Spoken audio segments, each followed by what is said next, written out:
Mike is a middle-aged taxi driver, accustomed to the ebb and flow of city life. It's a rainy evening, and he's just finishing his shift when an elderly woman, Mrs. Ellison, hails his cab. She seems ordinary enough at first, a frail, quiet woman dressed in a faded coat. Clutching a large handbag, Mike offers her a polite smile as she gets into the backseat. There's a brief exchange of pleasantries as he starts the engine, and the cab rolls through the misty streets. The rain patters against the windows, and the sound of the engine fills the otherwise quiet cabin. The streets are nearly deserted, save for the occasional passerby. However, as Mike glances at his rearview mirror, he notices something unsettling. Mrs. Ellison's hands are trembling, her knuckles pale against the leather of her bag. He chalks it up to old age, but a strange feeling lingers in the air. An odd sense of quiet anticipation. She doesn't speak much, only muttering her address when he asks. Despite the ordinary nature of the situation, Mike can't shake the nagging sense that something isn't quite right. The tension begins to creep in as the cab moves through the streets, headed for a destination that seems increasingly unfamiliar. This unsettling atmosphere deepens when Mrs. Ellison asks Mike to take a detour, guiding him to a narrow street he doesn't recognize. The surroundings feel off, dark, and strangely quiet, as if the street itself is hiding something. Mike is hesitant but follows her directions, trying to brush off his growing unease. The street feels almost abandoned, the only sound being the occasional drip of rain from the trees overhead. The street lamp ahead flickers ominously as they approach a house in the distance. Its shadowy outline against the dark sky feels like a foreboding presence. Mike slows the cab to stop in front of the old house, eyes flicking nervously to the rearview mirror. Mrs. Ellison, still silent, stares at him for a long moment, her expression unreadable. There's an unsettling intensity in her gaze, like she's trying to say something unspoken. She then opens the door slowly and steps out, her frail form silhouetted against the dim street lamp. She hesitates on the curb before turning back to Mike, her voice barely audible. "Don't let them see you," she says, her tone urgent yet calm. The words hang in the air, filled with an inexplicable weight. Mike is caught off guard, his mind racing. Who is she talking about? Before he can ask, she shuffles toward the house, disappearing into the shadows. Mike sits frozen in the cab, his mind spinning. He looks back toward the house, now feeling the eerie stillness of the street pressing in on him. As his eyes scan the area, two figures emerge from the darkness near the house. One is tall, broad-shouldered, the other shorter and stockier. They move with quiet purpose, and for a moment, Mike feels like they're watching him. When the taller man briefly glances toward the cab, Mike's heart skips a beat. Without thinking, he looks away, a cold sweat creeping over him. The night feels heavier now, the silence unnervingly thick. Mike's concern deepens. Who are these men, and why is Mrs. Ellison acting so strangely? He feels a growing unease in his chest, unsure whether to drive away or investigate further. Mike drives away, but the feeling of unease doesn't fade. The rain pelts the windshield, and the quiet of the engine does little to calm his racing thoughts. He keeps glancing in his rearview mirror, half expecting to see the two men or Mrs. Ellison's fragile figure lingering in the street. The street lights blur as he speeds through the wet streets, but something feels off. He can't stop thinking about her. Warning, don't let them see you. The words echo in his mind. He tries to shake it off, but he can't. There's something about the men's cold, purposeful movements that gnaws at him. Why were they hiding in the shadows? Why had Mrs. Ellison acted so strange? The unsettling silence of the city seems to mirror his growing anxiety. Each turn he takes only deepening the sense of isolation. Mike pulls over at a quiet intersection, his hands gripping the wheel. He tries to focus, but his mind keeps returning to that dark house. He can't get the image of the men out of his head. Who are they? What are they doing there, and why was Mrs. Ellison so insistent on warning him? His gut tells him something isn't right, but he doesn't know what. With his curiosity growing stronger by the minute, Mike decides to go back. The need to understand, to make sense of the bizarre encounter, outweighs his fear. He knows he shouldn't, but something about the situation pulls him back toward the house. Mike drives away, but the feeling of unease doesn't fade. The rain pelts the windshield, and the quiet of the engine does little to calm his racing thoughts. He keeps glancing in his rearview mirror, half expecting to see the two men or Mrs. Ellison's fragile figure lingering in the street. The street lights blur as he speeds through the wet streets, but something feels off. He can't stop thinking about her. Warning, don't let them see you.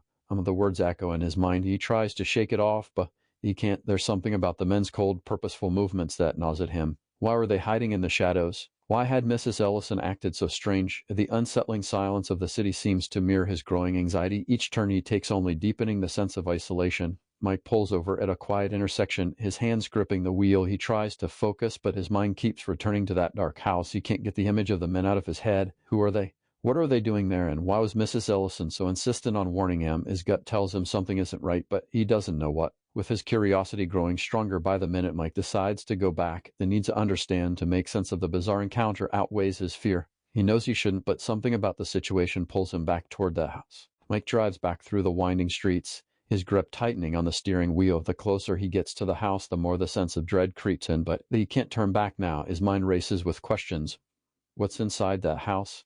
Why did Mrs. Ellison warn him? He reaches the narrow street and parks a few blocks away, out of sight of the house, his heart pounding in his chest. The rain has softened to drizzle the street lamps, casting long shadows that stretch across the pavement. Mike watches the house from the comfort of the cab, waiting for any sign of movement. The windows are dark, but there's a strange glow coming from inside, faint but noticeable. The house looks abandoned, yet the presence of life inside is undeniable. He can't help but feel that something is lurking just beyond his sight. Every creak of the car's interior feels amplified in the heavy silence of the night. He pulls the rearview mirror to check his surroundings one more time. Nothing. No one's watching. With a shaky breath, Mike decides to get out of the cab. He moves cautiously, glancing over his shoulder. As he approaches the house, his feet crunch against the wet pavement, each step making his nerves fray further. He crouches low near a window, peering inside. He can barely make out silhouettes. Mrs. Ellison sitting at a table, the two men from earlier standing nearby, whispering in low tones. It's clear they're up to something, but what? Before Mike can step back, a creak of floorboards from inside freezes him in place. Someone's coming.